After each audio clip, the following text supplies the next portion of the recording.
नमस्कार दोस्तों, welcome back to curiosity for the daily dose of Indian football. And सबसे पहले बात करते हैं यहाँ पे भाई इंडिया का जो वर्ल्ड कप क्वालिफायर्स है उनका जो पोर्ट 2 में बना रहना है वो यहाँ पे थोड़ा सा डेंजर में आ चुका है, क्योंकि हम सबको पता है कि रिसेंटली इंडिया 98 रन तक इंडिया जो फीफा की लाइव रैंकिंग है वहाँ पे पहुँच चुकी थी, लेकिन हम सबको पता है बेलारूस ने हमको हरा के हम 99th पोजीशन पे आ चुके थे। अब इंडिया यहाँ पे लाइव रैंकिंग में 100th पोजीशन पे आ चुकी है, क्योंकि यहाँ पे जो ट्रिनिदाद एंड टोबैगो है जो कॉनकाकेफ गोल्ड कप में अपना सेंट किट्स एंड नेविस के सामने मैच जीत चुकी है और 104 से भाई वो छलांग लगा कि अब 98 पोजीशन पे आ चुके हैं। तो इंडिया अब एक प्लेस नीचे खिसक के 100 पोजीशन पे पहुंच चुके हैं। और लेबनान ने कल क्योंकि यहाँ पे भूटान को 4-1 से हराया, तो उनका भी भाई यहाँ पे क्या बोलते हैं कि पॉइंट्स बढ़े हैं और वो 103 पे है। तो इंडिया एंड क्या बोलते हैं कि लेबनान के बीच में अभी 2 प्लेस का ही बीच में डिफरेंस है। India is currently on the 100 position and Lebanon is 103। No doubt दोनों के बीच में 13 पॉइंट का डिफरेंस है। एंड इंडिया के पास भी अभी मौका है कि कुवैत वाला मैच है, उसके बाद सेमीफाइनल फाइनल,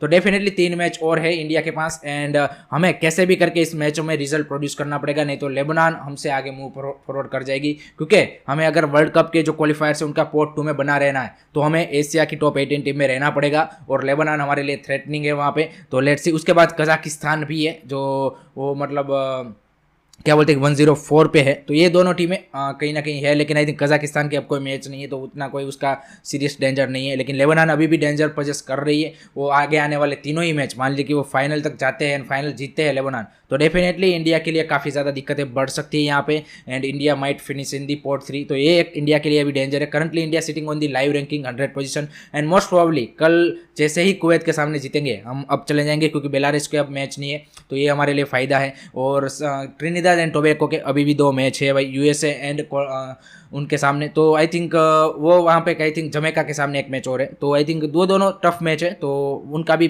नीचे जाना तय है। लेकिन इंडिया के लिए भाई एक सेफ्टी की अगर हम देखें तो definitely India has to go in to the winning momentum in this 3 matches to get secure their pot to finish.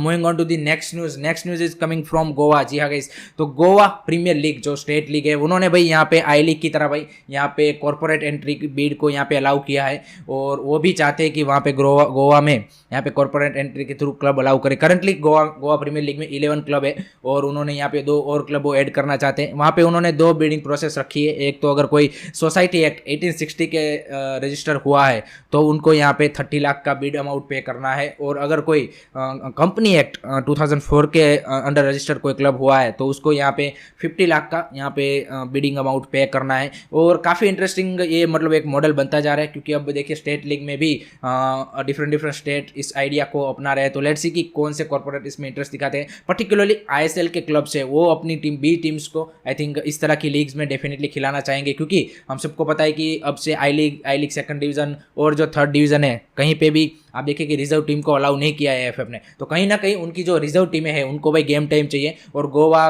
Kolkata league ये ऐसी लीग है कि जहाँ पे कंपटीशन काफ़ी ज़्यादा है, तो इस तरह की लीग में अगर उनकी रिजर्व टीम खेलते हैं तो उनके लिए भी एक प्रोग्रेस के चलते काफ़ी बढ़िया होगा। तो लेट्स सी कि कौन कौन सी बीड यहाँ पे गोवा प्रीमियर लीग के लिए आती है, कौन कौन सी आईएसएल की रिजर्व टीमें यहाँ पे इंटरेस्ट दिखाती है, वो देखना भी इंटरेस्टिंग सा बन जाएगा। और अगस्त से इस साल अगस्त से मतलब हम सबको पता है कि गोवा प्रीमियर लीग स्टार्ट होने वाली है, तो काफ़ी इंटरेस्टिंग होगा कि इस तरह का मॉडल कितना सस्टेनेबल है, कितने कॉर्पोरेट कितने क्लब्स इसमें इंटरेस्ट दिखाते हैं। क्लब्स की बात की है तो एक थोड़ी सी यहाँ पे क्या बोलते हैं कि अलार्मिंग सिचुएशन यहाँ पे बन रही है आईएसएल में।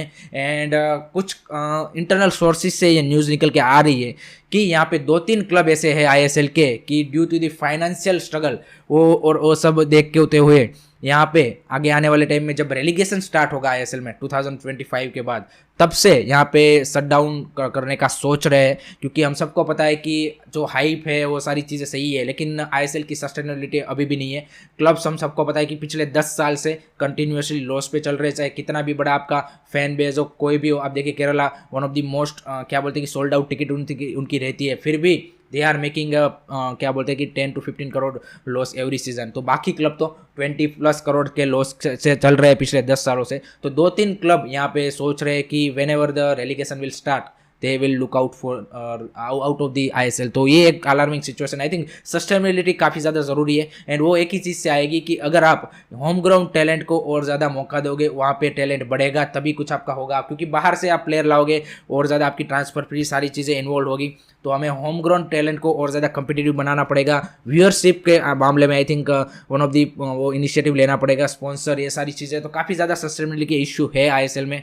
तो जितना हमें मतलब लगता है कि नहीं भाई ये चल रहा है सही से, वैसा है नहीं। काफ़ी क्लब्स स्ट्रगल कर रहे हैं, फिर भी वो कंटिन्यू कर रहे हैं, क्योंकि इवेंचुअली कहीं ना कहीं क्लब्स को भी मतलब अपना जो पैसा लगाया हुआ है वो उनको भी वापस लेना है, उनको भी प्रॉफिट देखना है। कोई भी बंदा ऐसे तो नहीं चलाएगा। तो this is the alarming situation for the ISL की। इस तरह की अगर सिचुएशन होती है तो डेफिनेटली नो डाउट आप आई लीग से क्लब डाल दोगे, लेकिन ये मतलब आपको सस्टेनेबिलिटी की तरह खींचेगा नहीं। तो लेट्स सी कि इसके बारे में क्या सॉल्यूशन यहाँ पे आगे आने वाले टाइम में देखने को मिलता है।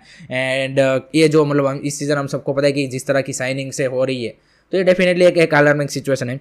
Moving on to the next news is regarding guys transfer. And transfer में भाई एक ही टीम का नाम चल रहा है, वो है मोहन बगान। तो भाई अरमांडो सैदिकू ऑफिशियली अनाउंसमेंट हो चुका है, अल्बेनियन स्ट्राइकर का, जो ला लीगा की सेकंड डिवीजन में खेल रहा था कार्तिकेना के लिए, उनका यहाँ पे ऑफिशियल अनाउंसमेंट हो चुका है। तो मोहन बगान इस साल भाई क्यूमिंग्स, सैदिकू एंड क्या बोलते हैं कि दिमित्री पेत्रातोस, इन तीन की फ्रंट लाइन के साथ जाने वाले हैं, और तगड़ी फ्रंट लाइन होने वाली है। आई थिंक सामने ओपोनेंट्स के लिए भी काफ़ी ज़्यादा टफ होने वाला है डिफेंडिंग। तो लेट्स सी कि किस तरह से यहाँ पे सैदिकू अपना ISL सीजन में अपना इंपैक्ट दिखाते हैं। उसी के साथ यहाँ पे ओडिशा FC भी भाई इंटरेस्टिंग साइनिंग्स कर रही है, और उन्होंने भाई एक यहाँ पे talented midfielder, Indian midfielder from Rajasthan FC लेलन सांगा रेंथेल को यहाँ पे साइन कर लिया है। और उसके अलावा एक और यहाँ पे नाम अभी डिस्क्लोज नहीं हुआ है, लेकिन एक top champion ISL winner midfielder को भी उन्होंने साइन किया है, किसी ISL साइड से लोन पे साइन किया है। तो लेट्स सी कि वो कौन होते हैं। तो इंटरेस्टिंग साइनिंग यहाँ पे ओडिशा की FC की ओर से भी हो रही है, तो वो भी एक अच्छी तगड़ी टीम हमें देखने को मिल रही है। तो लेट्स होप कि उनकी ओर से